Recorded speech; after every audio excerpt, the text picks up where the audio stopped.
what do we have here?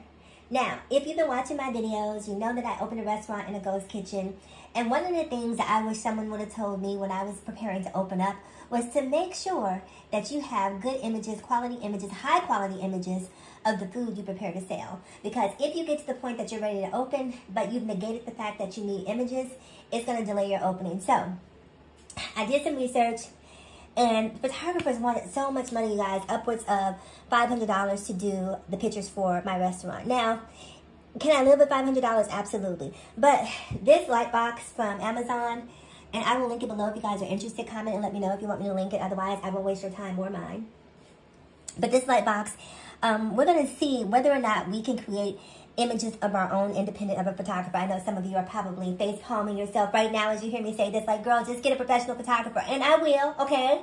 I will if I need one. But I have to at least try it just to see, because I feel like people are so gung-ho about giving their money away these days without even trying to see whether or not you can save the money, right? So I have to at least try to see. So we're going to open this up and do some test shots just to see whether or not we're in love with it, or whether or not we need to go back to the drawing board and just hire a professional photographer. So let's go ahead and open. Okay, so when you open the box, this is what you get. Everything is beautifully packaged.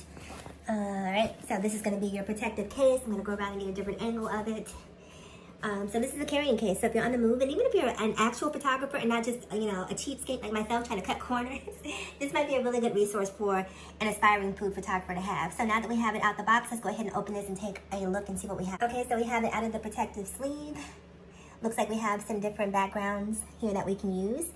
And these are all plastic, by the way. So, all right, let's open her up. Okay, now just so you know, one of the reasons why I chose this particular light box, they had some that were much less expensive for $29 and $30.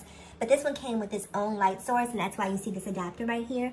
It's pretty much already assembled for you. This right here, there's a compartment here. I'm going to take it off of. So you can filter your photos. So this is going to be a filter to help some of the natural light filter through.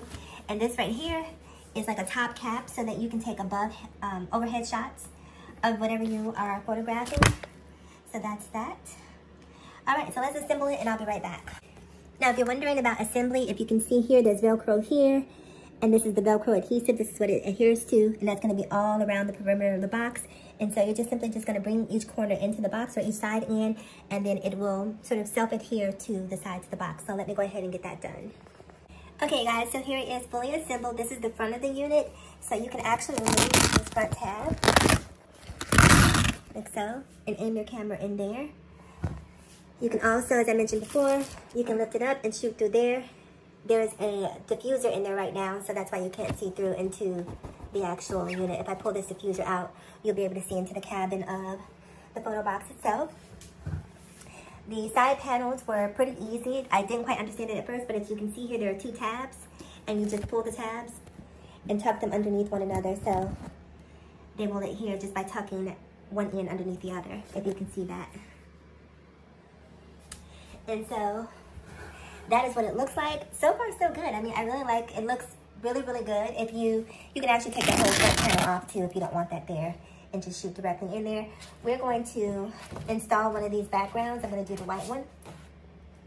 And then we're going to take a test shot and see what we have here. Okay, so I just grabbed some flatware from my kitchen. This is what I'm going to use as a test shot. So let's go ahead and take a couple of shots, and then I'm going to post the pictures within this video so you guys can see how they came out. Okay, and here we have the finished product, okay? Now, I happen to be absolutely in love with this. So this is just me using my iPhone, and I have an iPhone 12. I'm not even up to date with, what are we on, the 15, 13, 14? I don't know, because they're all the same at this point. But yes, I still have an iPhone 12, so this is what I use to shoot this photo.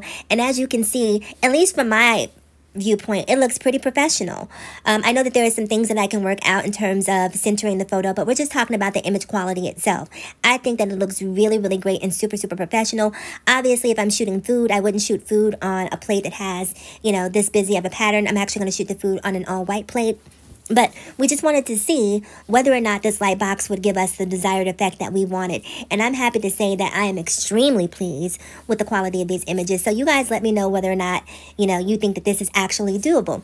And if you are a aspiring restaurateur and you're thinking about, you know, how you're going to pay for pictures, you guys definitely take a look at this box. This is not sponsored content. This is just me sharing how I'm saving money and cutting corners because things are expensive out here and we have to make sure that we are watching our bottom line. And any opportunity that you can have to save money that doesn't compromise quality, I say take it. And so this light box definitely, in my opinion, is worth it. And when you look at this photo, it is proof positive that you don't necessarily have to pay a professional. You can do it yourself. I will see you guys in the next video.